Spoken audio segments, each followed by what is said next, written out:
almost 160,000 students all over the country. Normally, in normal years, the top 10 teams would win a 3-day trip to Washington, D.C. to meet their senators, their members of Congress, visit all the buildings in Washington. And unfortunately, due to the pandemic, we have postponed the in-person event, but it's still exciting to have your member of Congress come and meet you in the classroom. For the past 2 years, we've only done virtual visits.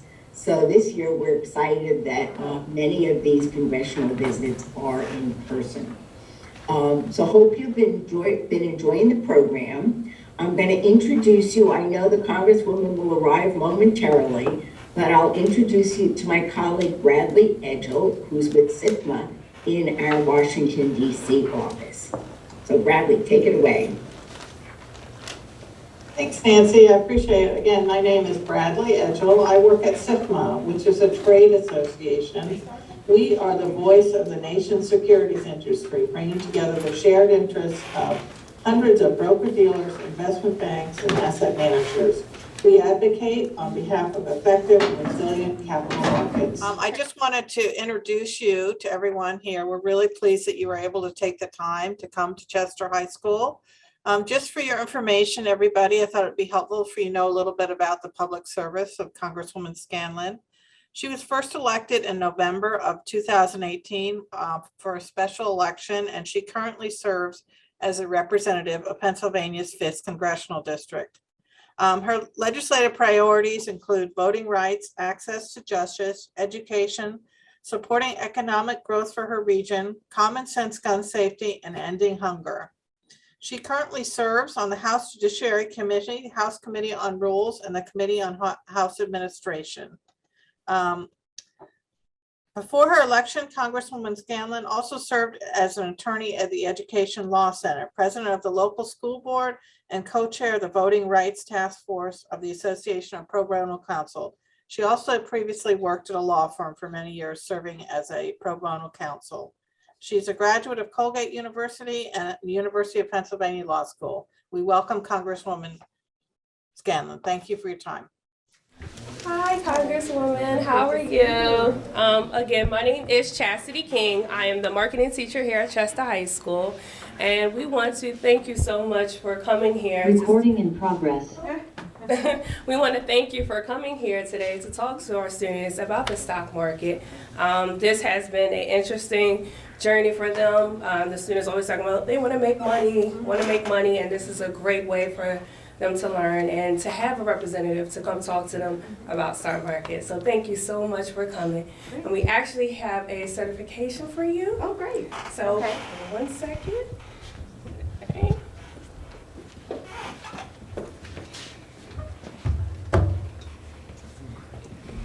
Just a little a little certification of appreciation, just to say thank you for coming here to talk to our students. Oh, thank you. I really appreciate that. No That's problem. great. Thank you. Now, are friends from SIFMA joining us? Yes, they are here. Okay. All right. Just here for a minute. Hi, Congresswoman. This is Bradley Edgell. How are you? Hi, I'm good. sorry, I had a little trouble finding the classroom, but luckily you're there now. Okay. I just wanted to introduce you to everyone here. We're really pleased that you were able to take the time to come to Chester High School. Just for your information, everybody, I thought it'd be helpful for you to know a little bit about the public service of Congresswoman Scanlon. She was first elected in November of 2018 for a special election, and she currently serves as a representative of Pennsylvania's 5th Congressional District. Her legislative priorities include voting rights, access to justice, education, supporting economic growth for her region, common sense gun safety, and ending hunger. She currently serves on the House Judiciary Committee, House Committee on Rules, and the Committee on House Administration. Before her election, Congresswoman Scanlon also served as an attorney at the Education Law Center, president of the local school board, and co-chair of the Voting Rights Task Force of the Association of Pro Bono Counsel. She also previously worked at a law firm for many years, serving as a pro bono counsel. She's a graduate of Colgate University and the University of Pennsylvania Law School. We welcome Congresswoman Scanlon. Thank you for your time.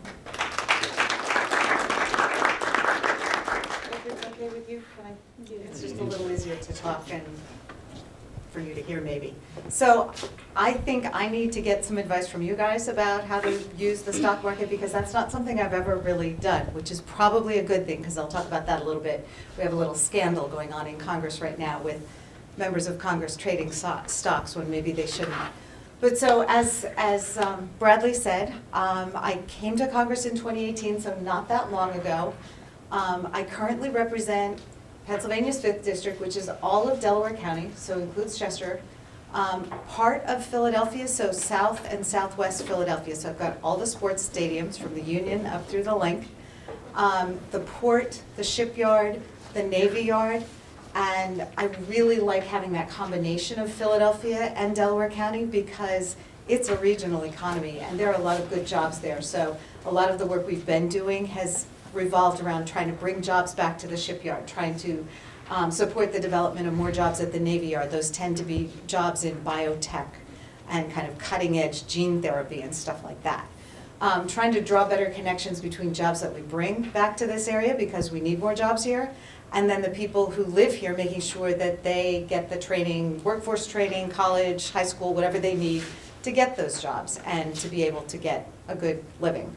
So that's been a big focus while I've been in Congress. Before coming to Congress, I worked on education reform and I worked on legal aid issues. So whether it's voting rights or helping kids in the foster care system or working with immigration issues. So all those kind of social justice issues, that's what I was working on. Some members of Congress come to Congress, being doctors or veterinarians or, working for the State Department and having a focus on foreign affairs.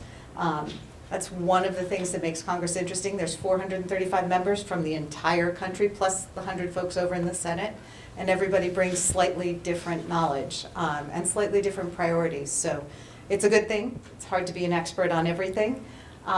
So that way, if I have an issue about clean energy, I'll go to Mike Levin or Sean Caston because that's the kind of work they did. If I have an issue about pediatric asthma, I'll go to a pediatrician named Kim Schreier from Washington State. People come with different skill sets. So it's been pretty interesting. So you guys have been learning about the stock market, and I'm interested to hear, and maybe your teacher can help me hear from you about what you've done, what you've learned. But one of the issues we're confronting in Congress right now is that during the pandemic, we saw some members of Congress appear to use inside information.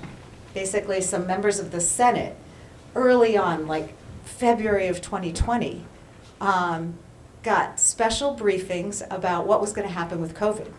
And then they went out and they bought stock in things like Zoom and medical supplies and stuff. So they made a profit, and it looks like they have made a profit off of inside information. So I assume you've talked a little bit about inside information. You're not allowed to use inside information in stock trading.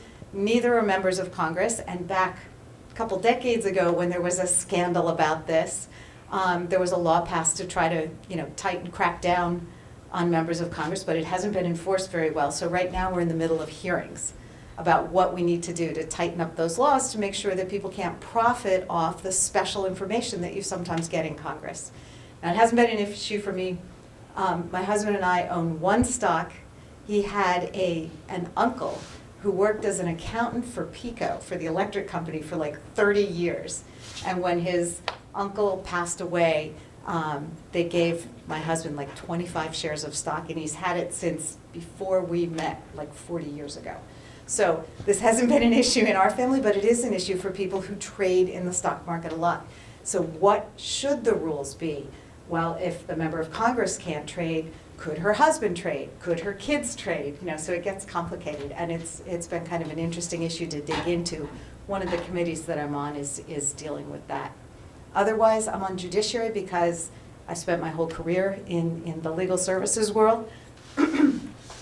And judiciary has most of the issues that I'm really passionate about, which includes immigration, how we need to reform that, gun safety, how we need to crack down on background checks, things like that, get rid of ghost guns. Juvenile justice, since I've been in Congress, we've had 2 juvenile detention centers in Delaware County alone get shut down for abuse of kids. So I have a law called the Justice for Juveniles Act, which would make it easier to protect kids who get in that situation. So, again, kind of bringing my experience and what I know to the table to try to make things better here at home. So, at any rate, can you tell me, has anyone had great success with their stock market challenge, or things that they would learn and not try again? I don't know, just anything kind of stand out to you in terms of what you've done? You look like you have a story. I don't know what facing is. So you guys, I haven't checked today, but you guys, they all have been fluctuating. At one point, they were 18th place. Another team was 10th place. Okay. Out of 375 teams that have been playing.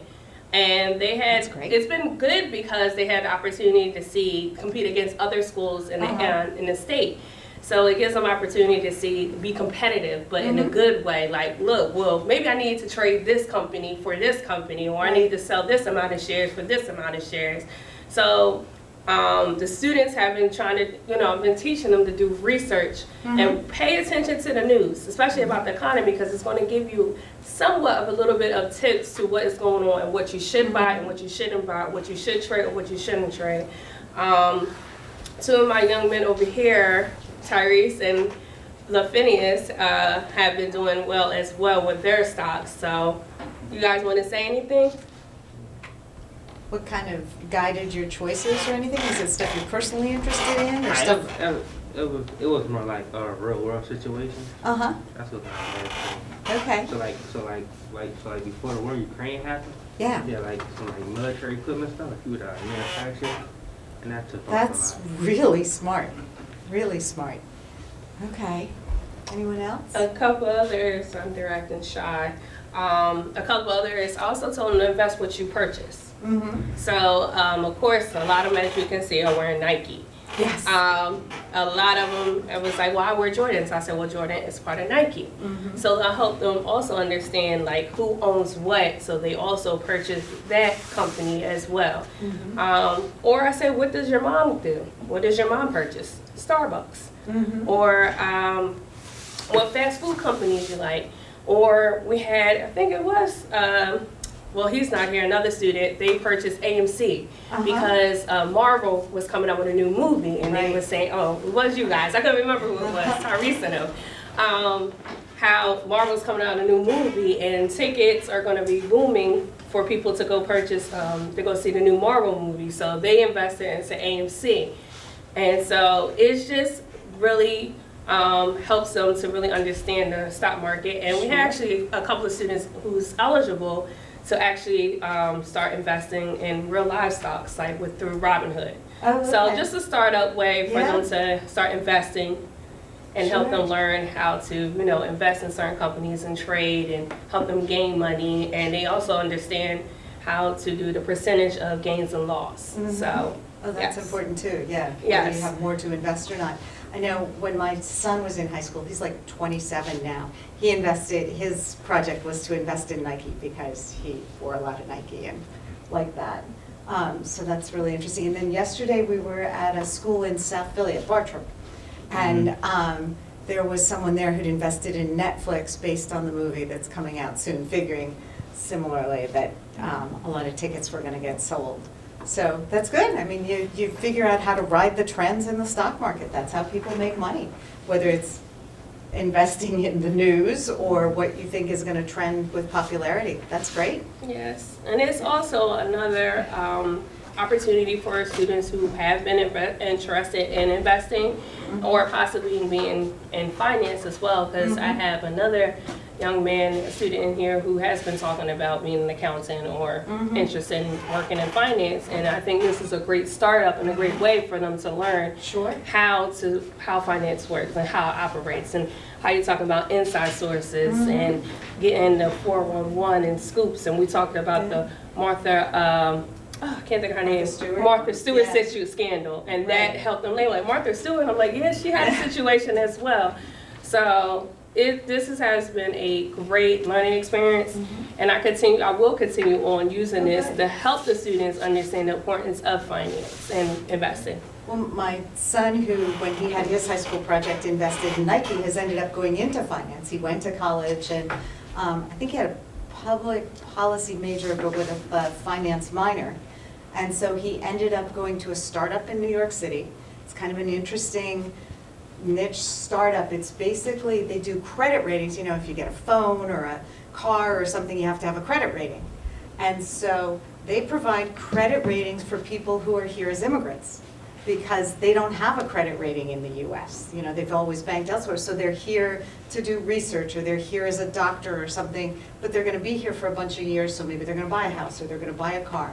So his company figures out ways, you know, develops relationships with foreign banking systems so they can provide credit ratings to American Express or Verizon or financial institutions here that don't want to give people a contract unless they know that they're going to be able to pay back.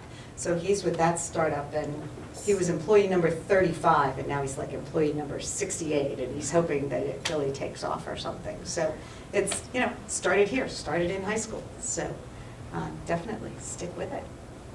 Okay. Any questions about anything, Congress or public policy or elections or anything? Doesn't have to be about the stock market, because we've already established that you know more about that than I do.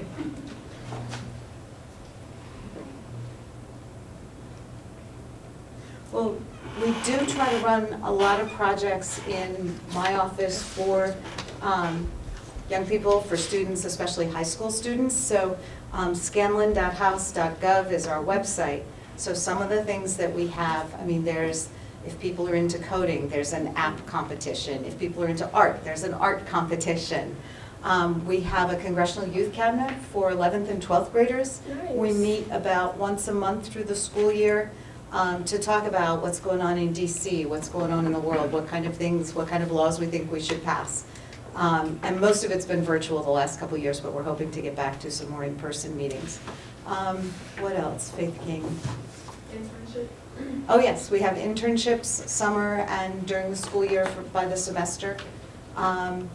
So just think about those things. Kendaya, can you think of anything else? Kendaya, Kennedy, and Faith King are from my office.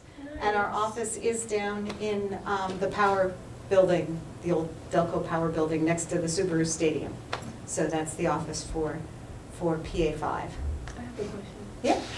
How and why did you become a member of Congress? So I talked a little bit about the kind of work I'd been doing with immigration, gun safety, voting rights, you know, eviction law, that kind of thing. And quite frankly, after the Trump election, I thought things were going the wrong way. And so there was a vacancy in this district. The guy who'd been in the district left after a Me Too problem.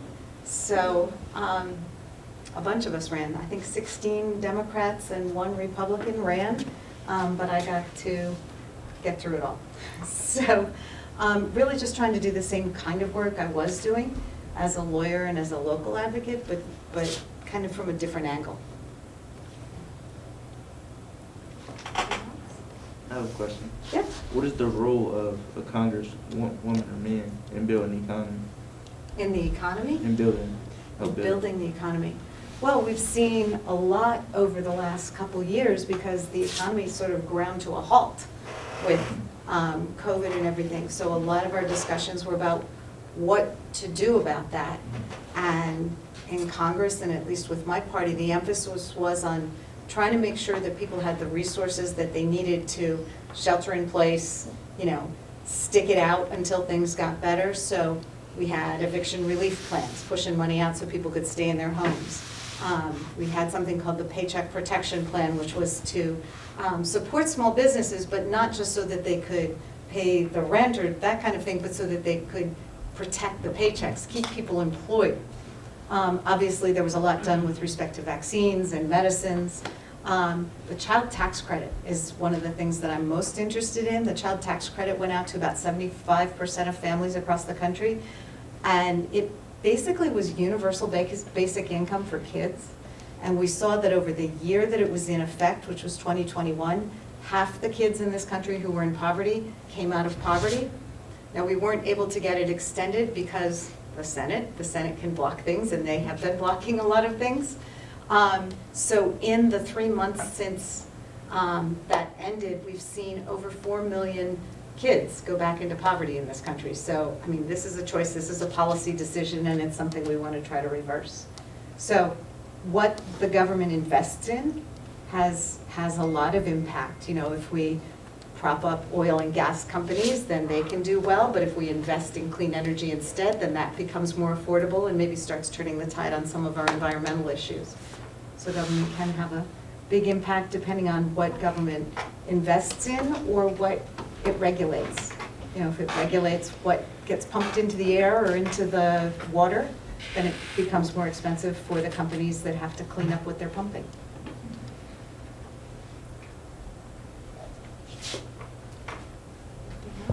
Okay, so I have another question. Okay. What are the various types of elected officials? Well, there's a lot, because we have so many different layers of government. Mhm. So, I mean, right here in Chester, so you've got Chester City Council and Mayor, and they're gonna handle a lot of the local issues. You've also got School Board, and so they're gonna handle the school issues. Then we've got County Council, so that handles things across the county, but that includes Chester. So things like healthcare, some of the roads and bridges issues. I think County Council just said it was gonna invest in cleaning up DeShong Park, so there's layers there. Then we've got the state legislature, so we've got the state house and senate.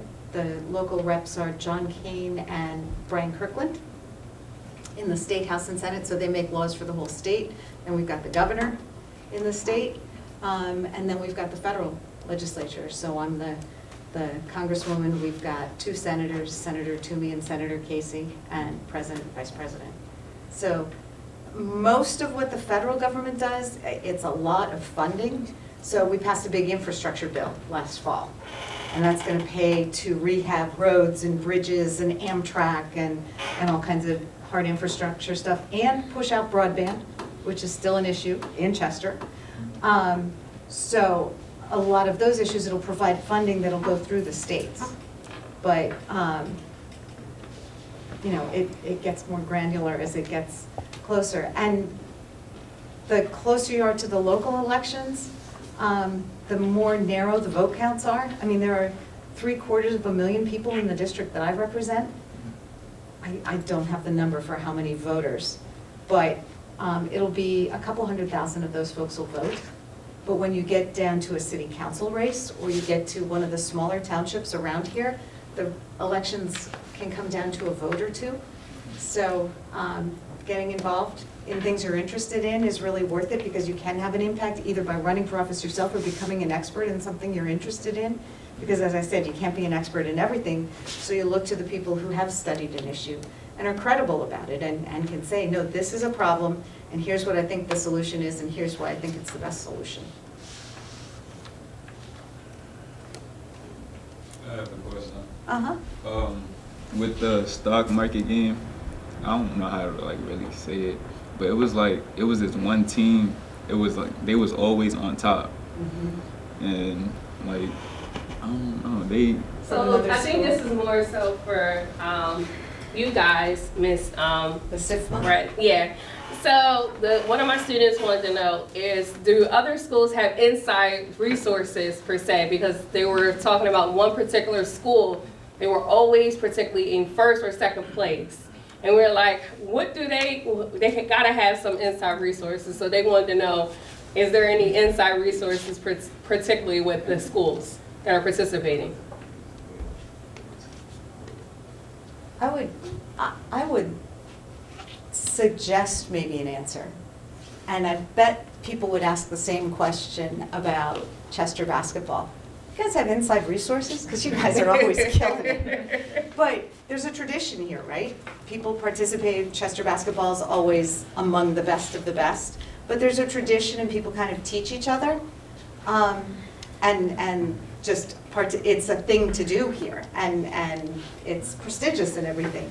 So Chester has been known for that. I used to coach mock trial with a team in Philadelphia, and we were just starting to have a tradition, but getting better. But there was this one team out in Pittsburgh that was always kicking our butts. But it turned out it had been a tradition at that school for, you know, a decade or so. They even had a special coach for it because it was their thing. So I'm willing to bet that there may be some schools that the stock market game is their thing, and so kids come back year after year and maybe compete in it in a way that you've seen here and that I saw with my mock trial team. I don't know if that's right, Bradley. Yeah, it's a good response. I mean, everyone gets the same resources, but you're right, we get different results. I mean, one of the other things I would just say is that we do try to extend it to all public schools with needs. So we rotate it around is what I mean, so that all schools have the ability to participate. You know, maybe, I mean, if there were interest, maybe we could get some of our local financial people to come in and do extra Yes. discussions or something. We're actually working with a company, Cigna. I don't know if you Sure. heard it. One of the representatives, Great. she actually is an alumni here at Chester Oh, great. High School, and she has been bringing in different people. Oh, perfect. And also, I have a relationship with PNC. One of their VPs has been coming in and talking to the kids as well. Yeah, that's exactly what I was thinking. So tapping those other resources could do it. So, Okay. all right. Well, thank you all. Really appreciate you letting me visit, and it sounds like you've really done some interesting stuff with it.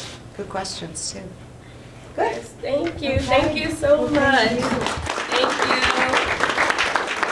you. All right. That's all. All right. Thank you guys for coming in and hearing out Congresswoman and, hearing our students about participating in the stock market game. Thank you all. Thank you.